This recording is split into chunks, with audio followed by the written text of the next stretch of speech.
Hello friends, so இந்த வீடியோல என்ன பார்க்க போறோம் அப்படினா simplification ரிலேட்டடா ஸ்பீட வந்து இம்ப்ரூவ் பண்றதுக்கு சார் ஏதாவது வீடியோ வந்து ப்ரொவைட் பண்ணுங்க அப்படினு கேட்டிருந்தாங்க நிறைய பேர். சோ அதனால எனக்கு தெரிஞ்ச நான் ஃபாலோ பண்ற ஒரு சில விஷயங்களை வந்து ஒரு 8 டிப்ஸா வந்து நான் ஃப்ரேம் பண்ணி வந்து உங்களுக்கு கொடுக்கலாம் அப்படின்றதுக்காக தான் இந்த வீடியோ. ஏன் அப்படினா நமக்கு prelims பொறுத்த வரைக்கும் simplificationோட இம்பார்ட்டன்ட் அப்படின்றது ஆப்டில ரொம்பவே அதிகம். ஏனா நீங்க simplificationல எவ்வளவு தூரத்துக்கு உங்களால டைம் சேவ் பண்ண முடியுதோ அத வந்து நீங்க DI-க்கோ இல்ல அப்ளிகேஷனுக்கோ யூஸ் பண்ணிக்கலாம். ஏனா இப்பலாம் simplification வந்து ரீசன்ட் எக்ஸாம்ஸ்ல எல்லாம் 10 क्वेश्चंस கேக்குறாங்க. சோ ஒரு 10 क्वेश्चन ஒரு 4 மினிட்ல உங்களால பண்ண முடியுது இல்ல இன்னும் கம்மியான டைம்ல உங்களால பண்ண முடியுதுனா கண்டிப்பா அது உங்களுக்கு ஒரு பெரிய அட்வான்டேஜா இருக்கும். அதனால எனக்கு தெரிஞ்ச ஒரு சில விஷயங்களை நான் ஷேர் பண்றேன். கண்டிப்பா இது உங்களுக்கு யூஸ்ஃபுல்லா இருக்கும் நம்புறேன். ஓகேங்களா? சோ வீடியோக்குள்ள போலாம்.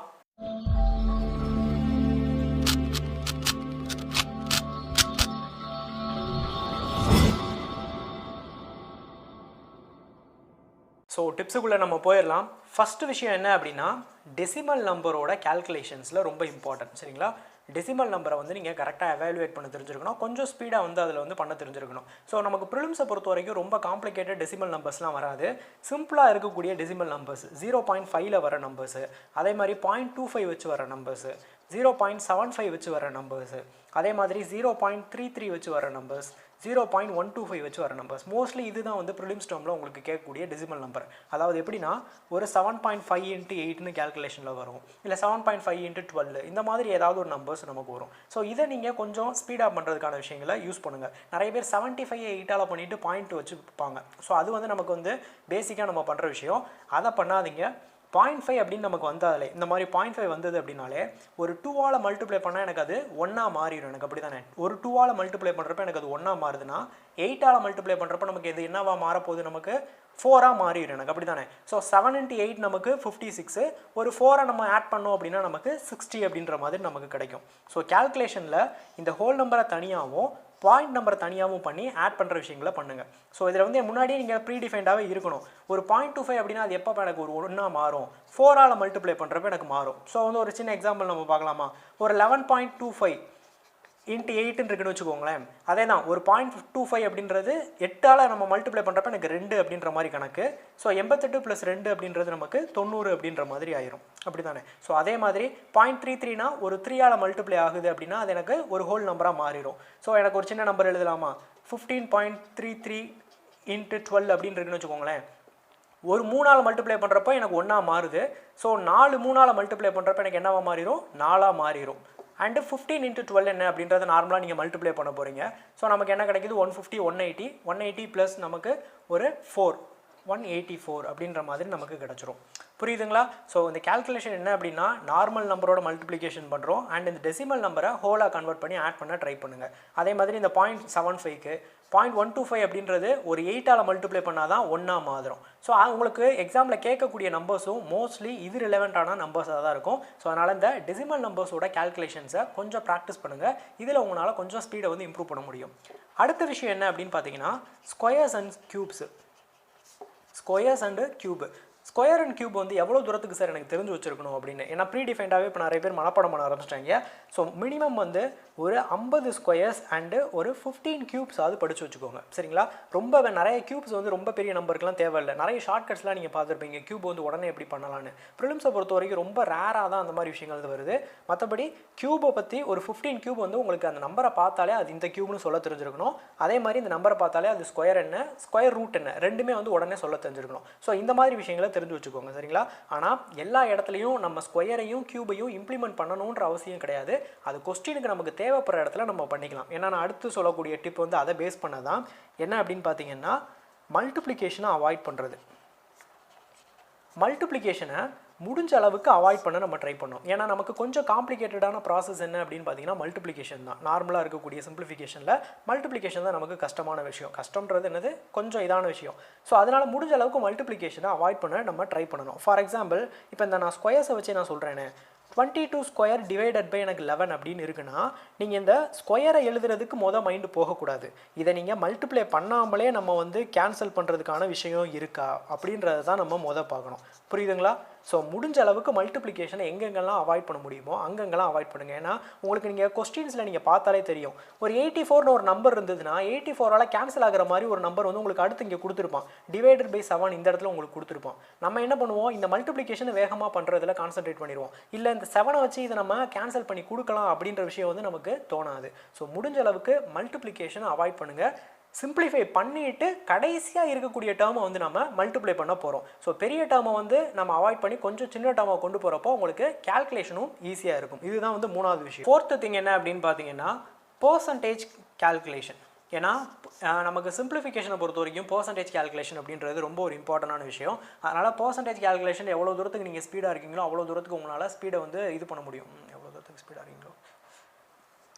ஸோ ஃபோர்த்து விஷயம் என்ன அப்படின்னு பார்த்தீங்கன்னா பர்சன்டேஜ் கேல்குலேஷன். இது வந்து ரொம்ப ஒரு இம்பார்ட்டண்டான விஷயம். ஏன்னா நமக்கு வந்து பர்சன்டேஜ் கேல்குலேஷன் ஓரளவு நீங்கள் இம்ப்ரூவ் பண்ணிங்கனாலே உங்களுக்கு சிம்பிளிஃபிகேஷனில் நிறைய விஷயத்தை உங்களால் ஈஸியாக பண்ணிட முடியும். நான் இதுக்குன்னு சொல்லிட்டு செப்பரேட்டாக ஒரு வீடியோ போட்டிருக்கேன். ஸோ அந்த வீடியோ பார்க்காதவங்க போய் பார்த்துருங்க. நான் லிங்க்கை வந்து கமெண்ட்டில் கொடுத்துருக்கேன். சரிங்களா?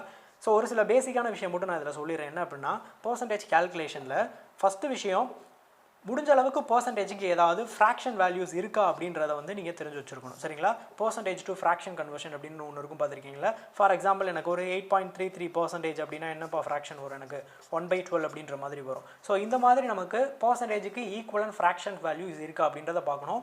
மோஸ்ட்லி ப்ரிலிம்ஸில் கேட்கக்கூடிய பெரும்பாலான பர்சன்டேஜுக்கு ஃப்ராக்ஷன் வேல்யூ இருக்கும். ஸோ அந்த மாதிரி பார்த்துக்கிட்டு அதுக்கப்புறம் நீங்கள் எவாலுவேஷன் நீங்கள் பண்ணலாம். சரிங்களா? ஏன்னா 8.33% ஆஃப் சம்திங் எனக்கு 144 அப்படின்னு கேல்குலேட் பண்ணுறதுக்கும் 1/12 ஆஃப் 144 அப்படின்னு கேல்குலேட் பண்ணுறதுக்கும் வித்தியாசம் இருக்குது. ஸோ இந்த விஷயங்கள்லாம் கொஞ்சம் ஃபாலோ பண்ணுங்கள். சரிங்களா? இதை பற்றி எல்லா என்ன சொல்கிறது, ஃப்ராக்ஷனோட டேபிள் எல்லா விஷயத்தையும் நான் வந்து ஒரு வீடியோவில் கொடுத்துருக்கேன். ஸோ அதை பார்த்துக்கோங்க.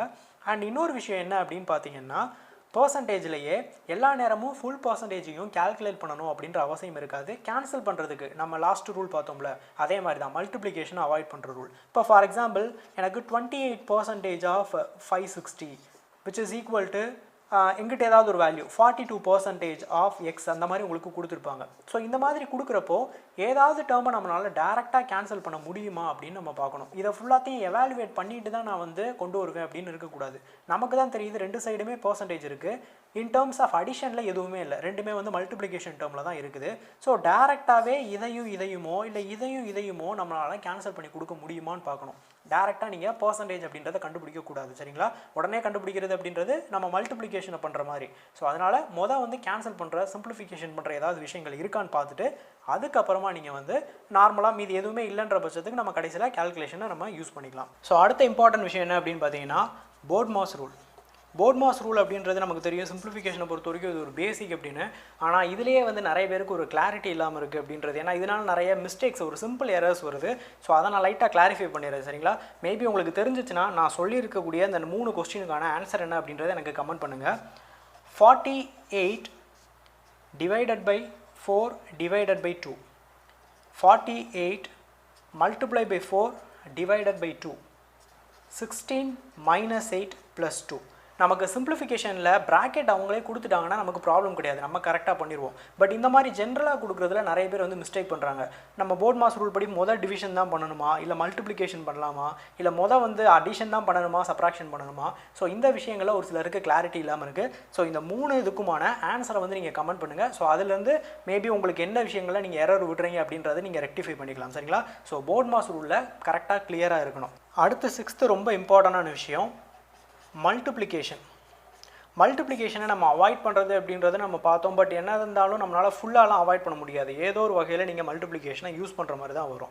ஸோ அந்த மாதிரி வர்றப்போ நார்மலாக இருக்கக்கூடிய பேசிக் மல்டிப்ளிகேஷன் ஒரு 2 டிஜிட் இன்ட்டு சிங்கிள் டிஜிட் மல்டிப்ளிகேஷனாக இருக்கட்டும், இல்லாட்டி ஒரு 2 டிஜிட் இன்ட்டு 2 டிஜிட் மல்டிப்ளிகேஷனாக இருக்கட்டும், இதை நீங்கள் ரெகுலராகவே டெய்லி வந்து கொஞ்சம் மல்டிப்ளிகேஷனை ப்ராக்டிஸ் பண்ணுங்கள். நீங்களாவே வந்து மல்டிப்ளை பண்ணி ஆன்சர் பண்ணிங்கன்னா கண்டிப்பாக அந்த நம்பர் ஏதோ ஒரு வகையில் ஒரு சுச்சுவேஷனுக்கு அப்புறம் உங்களுக்கு ரொம்ப பழக ஆரம்பிச்சிடும். நான் பர்சனலாக வந்து இந்த மாதிரி ஒரு 2 டிஜிட் அண்ட் சிங்கிள் டிஜிட் இந்த மாதிரி இருந்ததுன்னா வந்து இது ரெண்டையும் தனித்தனியாக நான் பண்ணிவிட்டு ஆட் பண்ணிப்பேன். ஸோ அதை தான் வந்து அந்த கேல்குலேஷன் தான் நான் பண்ணுவேன். 40 × 8 அப்படின்றது நமக்கு எவ்வளோ, 320. 2 × 8 16. ஸோ 16 ஆட் பண்ணால் நமக்கு 336 அப்படின்றது தான் ஆன்சரு.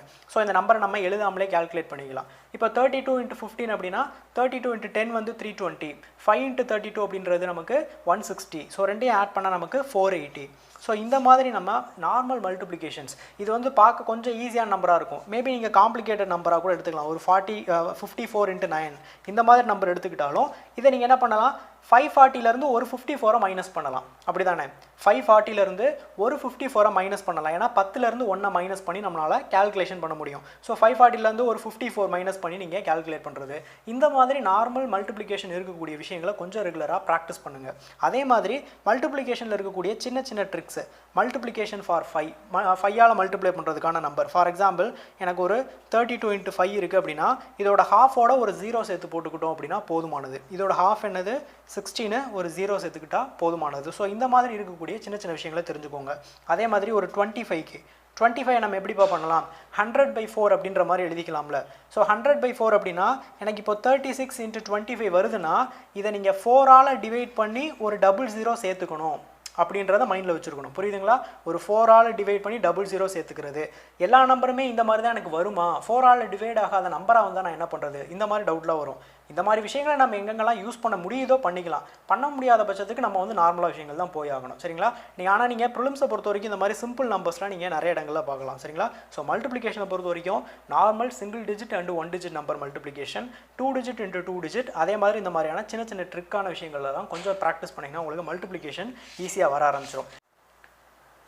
7th விஷயம் என்ன அப்படின்னு பார்த்தீங்கன்னா சப்ட்ராக்ஷன். நம்மளால் அடிஷன் பண்ணுற அளவுக்கான அதே ஈக்குவல் ஸ்பீடில் நம்மளால் சப்ராக்ஷன் வந்து அவ்வளோ ஈஸியாக பண்ண முடியறதில்ல. ஸோ அதனால் சப்ராக்ஷன் கொஞ்சம் கான்சன்ட்ரேட் பண்ணுங்கள், நிறைய ப்ராக்டிஸ் பண்ணுங்கள். ஃபார் எக்ஸாம்பிள் நமக்கு ஏதாவது ஒரு ஈக்குவேஷன் இருக்குன்னு வச்சுக்கோங்களேன். நான் சும்மா ஒரு சின்ன எக்ஸாம்பிள் எடுத்துக்கிறேன். ஒரு 82லேருந்து 35 மைனஸ் பண்ணுற மாதிரி ஏதோ ஒரு இடத்துல வருது அப்படின்னு வச்சுக்கோங்களேன். நீங்கள் நார்மல் சப்ராக்ஷன் பண்ணுறதை விட 35ஓட எந்த நம்பரை ஆட் பண்ணால் 82 கொண்டு வர முடியும். ஸோ இந்த மாதிரி யோசிச்சு பழகுங்க. சரிங்களா? சப்ராக்ஷன் பண்ணுறப்போ இனிமேல் இன் டேர்ம்ஸ் ஆஃப் அடிஷனில், அதாவது 35ஓட எந்த நம்பரை ஆட் பண்ணால் 82 வர முடியும். 35ல் இருக்குது. ஸோ நான் ஒரு 40க்கு ஒரு 5 வந்துடும், அங்கேருந்து ஒரு 42, so which is equal to 47 அப்படின்ற மாதிரி. புரியுதுங்களா என்ன சொல்கிறேன் அப்படின்னு? 35லேருந்து ஒரு 5 போனால் நமக்கு 40 கிட்ட வந்துட்டோம். 40லேருந்து 82க்கு போக ஒரு 42. ஸோ ரெண்டையும் ஆட் பண்ணால் 47. இதுக்கு நம்ம நார்மலாக பண்ணலாமே அப்படின்னு ஒரு சிலருக்கு தோணலாம். பட் இதை கொஞ்சம் ப்ராக்டிஸ் பண்ணிட்டீங்கன்னா இது எவ்வளோ தூரத்துக்கு அக்யூரேட்டாகவும் ஸ்பீடாகவும் இருக்கும் அப்படின்றது கொஞ்சம் இதை ரெகுலராக யூஸ் பண்ணுறவங்களுக்கு தெரியும். எந்த ஒரு நம்பர்னாலும் ஒரு 74லேருந்து நீங்கள் ஒரு 38 மைனஸ் பண்ணலாமா? ஓகே, 38 மைனஸ் பண்ணோம். 40க்கு ஒரு 2, அங்கேருந்து நமக்கு இங்கே என்னது ஒரு 34. So which is equal to 36 அப்படின்னு நம்ம சொல்லலாம். ஸோ இந்த மாதிரி சப்ராக்ஷனை இன் டேர்ம்ஸ் ஆஃப் அடிஷனில் கொஞ்சம் ரெகுலராக ஒரு 3 டிஜிட் நம்பர்லேருந்து எல்லாத்துக்கும் கொஞ்சம் ப்ராக்டிஸ் பண்ணுங்கள். அதே மாதிரி எனக்கு ஒரு 3 டிஜிட் நம்பராக இருந்தாலும் ஓகே. இப்போ எனக்கு ஒரு 546லேருந்து ஒரு 125 மைனஸ் பண்ணுங்கள் அப்படின்ற மாதிரி நமக்கு இருக்கும். ஸோ இந்த மாதிரி நம்பர்ஸ் போகிறப்போ எனக்கு இதில் நம்பரை பாருங்களேன், என்னென்னா எல்லா நம்பருமே இண்டிவிஜுவலாக எனக்கு மைனஸ் ஆகுது. அப்படி தானே? சிம்பிளாக சப்ட்ராக்ட் ஆகிற மாதிரி இருக்குது. இந்த மாதிரி கேஸ் நமக்கு ரொம்ப ஈஸியாக பண்ணிடுவோம். நமக்கு வந்து இது வந்து பெருசாக காம்ப்ளிகேட் இருக்காது. ஆனால் என்னால் இந்த நம்பர்ஸ் வந்து இதை விட இங்கே இருக்கக்கூடிய நம்பர் பெருசாக இருக்கிறப்போ, இப்போ ஃபார் எக்ஸாம்பிள் எனக்கு 328ன்னு வந்துருச்சுன்னு வைங்களேன், நமக்கு லைட்டாக யோசனை வரும். ஏன்னா மொதல் நம்பரே பார்த்தீங்கன்னா மைனஸ் ஆகலை. அப்போ நமக்கு அந்த பக்கத்தில் கடை வாங்குவோம்னு சொல்லுவோம்ல. ஸோ அந்த மாதிரி வர்றப்போ எனக்கு என்ன பண்ணுங்கன்னா, நீங்கள் நார்மல் லாஜிக்ஸ் நீங்கள் யூஸ் பண்ணுங்கள். 128லேருந்து 528க்கு போகிறதுக்கு எவ்வளோ நம்பர் எனக்கு தேவை? 400 தேவை. அப்படி தானே? அதுக்கப்புறம் 46க்கு இங்கேருந்து போங்க. ஸோ ஒரு 18 நமக்கு தேவை. So which is equal to 418 அப்படின்னு நம்ம சொல்லலாம். புரியுதுங்களா? ஸோ 2 டிஜிட் வந்துச்சு அப்படின்னா இதுக்குள்ளே நீங்கள் அந்த பக்கத்தில் இருக்கக்கூடிய ஹோல் நம்பருக்கு போய் பண்ண போகிறீங்க. இந்த மாதிரி பெரிய டிஜிட் வந்துச்சுனாலும் இதுலேருந்து டேரெக்டாக எப்படி போகுதுன்னு யூஸ் பண்ணுங்கள். ஸோ இது சப்ராக்ஷன் அப்படி நார்மலாக வந்து நீங்கள் சிம்பிளிஃபிகேஷன்லேயும் யூஸ் பண்ணிக்கலாம். அதே மாதிரி நம்பர் சீரீஸ்லேயும் இந்த டிவிஷன் இது பண்ணுவீங்கல்ல, டிஃபரன்ஸ் கண்டுபிடிச்சிட்டே போவீங்கல்ல, அதுக்கும் இதை வந்து நீங்கள் ரொம்ப நல்லா யூஸ் பண்ண முடியும். அண்ட் லாஸ்ட் விஷயம் என்ன அப்படின்னு பார்த்தீங்கன்னா பவர் லாஜிக்ஸு. 8th திங் என்ன அப்படின்னு பார்த்தீங்கன்னா power logics. So power logics எந்த மாதிரினா உங்களுக்கு ப்ராப்ளம் நீங்கள் ப்ரிலிம்ஸில் பார்க்குறப்போ இந்த மாதிரி ப்ராப்ளம்ஸை நீங்கள் பார்த்துருக்க முடியும். 27/3 டிவைடட் பை 3/3. அதாவது இந்த ரெண்டு நம்பருக்கு இடையில ஏதோ ஒரு ரிலேஷன் இருக்கும். இதை வச்சு உங்களுக்கு பவரில் கேட்பாங்க. ஸோ இதை வந்து நீங்கள் ஃபுல்லாக இம்ப்ளிமெண்ட் பண்ணாமல் பவர்லேயே வச்சு கேன்சல் பண்ணுற மாதிரியான லாஜிக்ஸை கொஞ்சம் தெரிஞ்சுக்கோங்க. நீங்கள் இதெல்லாம் அந்த ரிப்பீட்டட் கொஸ்டின்ஸில் பார்க்கலாம். 343/2 கொடுத்துருப்பான், கீழே பார்த்தீங்கன்னா 49/3ன்னு கொடுத்துருப்பான். ஸோ கண்டிப்பாக இது ரெண்டுக்கும் இடையில இருக்கக்கூடிய ஏதோ ஒரு ரிலேஷன் இருக்கும். ஸோ அதனால தான் உங்களுக்கு அந்த கியூப் நம்பர்ஸ், ஸ்கொயர் நம்பர்ஸ்லாம் இங்கேயும் வந்து யூஸ் ஆகும். ஸோ இதில் நிறைய பேர் பண்ணுற மிஸ்டேக் என்ன அப்படின்றத நான் லைட்டாக சொல்லிடுறேன். இப்போ எனக்கு 27/3 அப்படின்னா 27 நம்ம 3/3ன்னு எழுதலாம். அப்படி தானே? 3/3 தான் ஹோல் பவர் 3 டிவைடட் பை 3/3ன்னு இருக்குது. இப்போ இது ரெண்டையும் சேர்க்குறப்போ நிறைய பேர் ஆட் பண்ணி வச்சுருவாங்க. சரிங்களா? இது ரெண்டையும் சேர்க்குறப்போ இது சேர்த்து எப்படி எழுதலாம்னா 3/9 அப்படின்னு எழுதணும். அப்படி தானே? இது வந்து 3/9, இது வந்து 3/3. இதை நிறைய பேர் வந்து ஆட் பண்ணி எழுதிடுவாங்க அந்த பவர் லாஜிக்கில். ஸோ அதை வந்து கரெக்டாக ஞாபகம் வச்சுக்கோங்க. அதே மாதிரி இப்போ இது ரெண்டையும் நான் கேன்சல் பண்ணுறேன்ல, கேன்சல் பண்ணுறப்ப நமக்கு என்ன வரும், பவரை நீங்கள் மட்டும் டேரெக்டாக மைனஸ் பண்ணால் போதுமானது, அவ்வளோதானே. பவரை வந்து மைனஸ் பண்ணால் போதுமானது. நிறைய பேர் பவரை வந்து கேன்சல் பண்ணி 3ன்னு போடுறவங்க இருப்பாங்க. ஸோ இதெல்லாம் வந்து ரொம்ப சில்லியான மிஸ்டேக்ஸு. ஸோ இந்த பவர் லாஜிக்ஸில் கொஞ்சம் கிளாரிட்டியாக இருங்க. ஸோ முடிஞ்ச அளவுக்கு இந்த மாதிரியான விஷயங்களை நீங்கள் ஃபாலோ பண்ணாலே போதுமானது. ஓரளவு உங்களால் சிம்பிளிஃபிகேஷனில் உங்களோட என்ன சொல்கிறது சின்ன சின்ன இம்ப்ரூவ்மெண்ட்ஸும் உங்களால் பார்க்க முடியும். ஓகேங்களா. ஸோ வீடியோ பிடிச்சிருந்துச்சு அப்படின்னா வந்து லைக் பண்ணுங்கள், அண்ட் உங்களோட சஜஷன்ஸையும் நீங்கள் கமெண்ட் பண்ணலாம். அண்ட் அந்த போர்ட் மாஸ் ரூலோட கமெண்ட் அதையும் மறக்காமல் வந்து நீங்கள் கமெண்ட் பண்ணுங்கள். ஓகேவா. தேங்க்யூ.